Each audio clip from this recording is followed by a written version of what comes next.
Paz. Hermano Esteban, Sí, es un privilegio y un gusto para mí igualmente. poder participar de ese estudio que hemos preparado Muy bien. con el propósito de que las almas vengan al conocimiento pleno de la palabra de Dios, Así es. en lo cual tenemos este privilegio. Quiero presentarles pues que Él es mi Padre, Bien. y en este momento hemos preparado un tema en lo cual lo vamos a introducir, pero el tema realmente es ¿qué es la buena nueva? Y para eso vamos a ir a Lucas capítulo 2, Dos. versículo 6 en adelante, y encontraremos ahí el tema principal: ¿por qué? ¿O qué son las buenas nuevas? Muy bien. Y aconteció que estando ahí ellos, ahí, se cumplieron los días en que ella había de parir. Y parió a su hijo primogénito y le envolvió en pañales, y acostándole en un pesebre, porque no había lugar para ello en el mesón. Y había pastores en la misma tierra que velaban y guardaban la vigilia de la noche sobre su ganado. Y he aquí el ángel del Señor vino sobre ellos, y la claridad de Dios los cercó de resplandor, y tuvieron gran temor.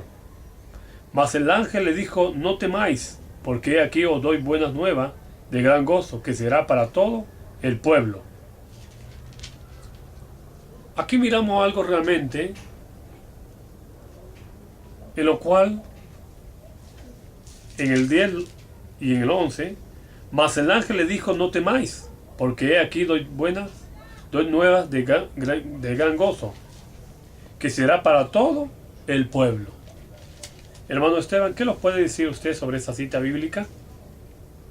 Lo que puedo explicar según el verso 10 es que lo que había acontecido en ese momento era el nacimiento de nuestro Señor y Salvador Jesucristo. Amén.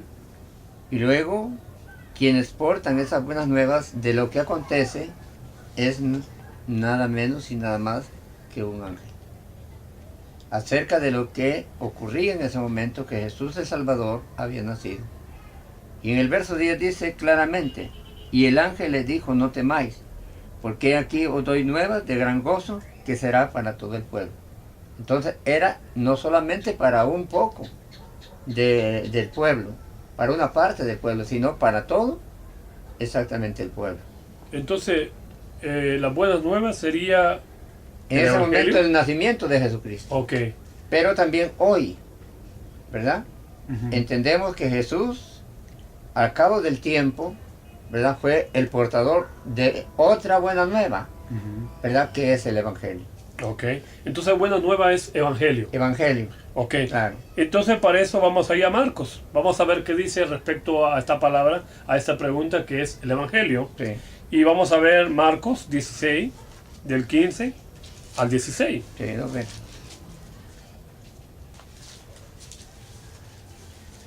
Allí encontraremos qué es el Evangelio.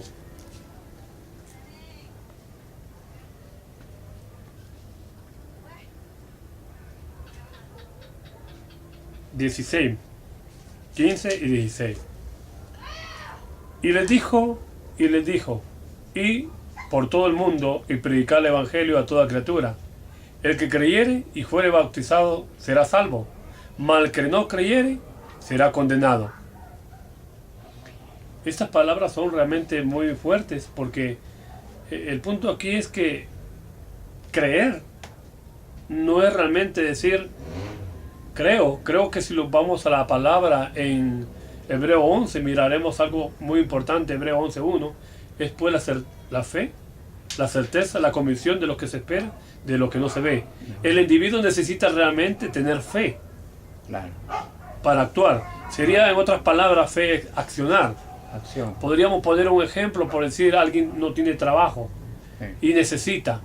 El trabajo realmente no va a venir a la casa. claro, y Él buscar. tiene que moverse, Claro. él tiene que accionar, Sí, en lo cual pues no le va a dar ningún motivo que el trabajo lo vaya a buscar a las 12 de la noche, a las 12 del día, sí, sino que esa persona tiene que accionar su fe y moverse en la mañana. claro.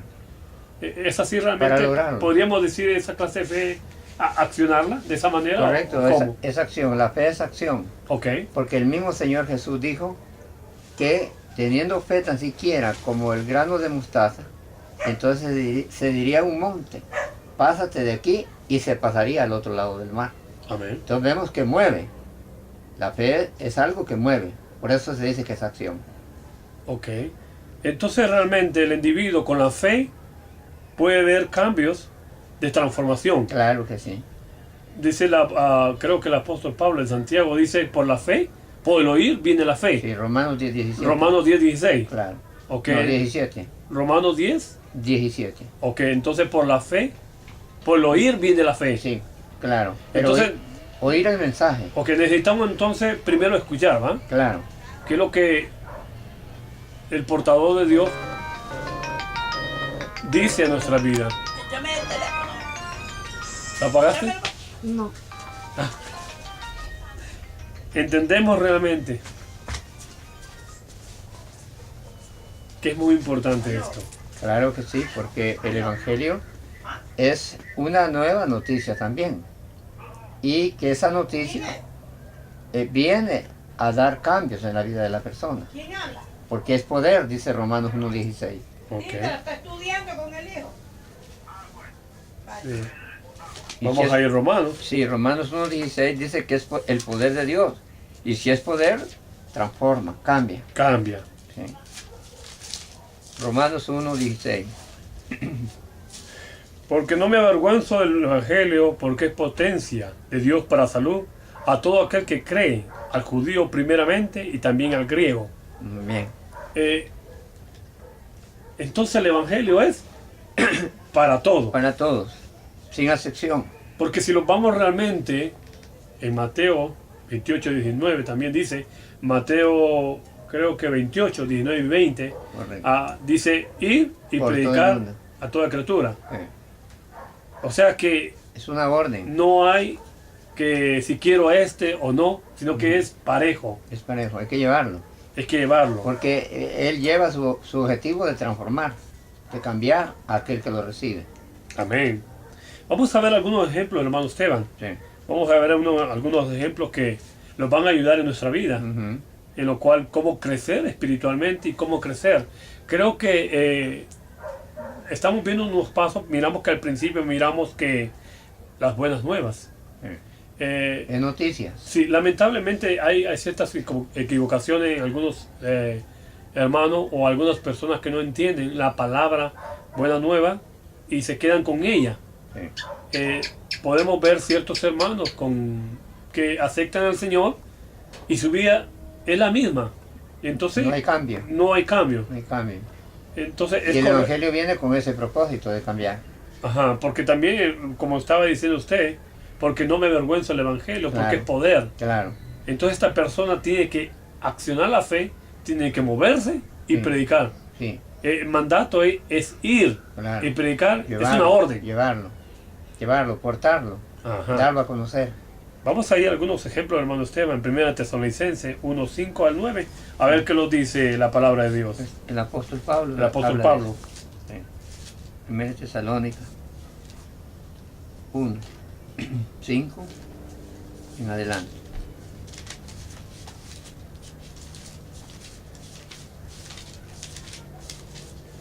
Cinco, 1 en adelante.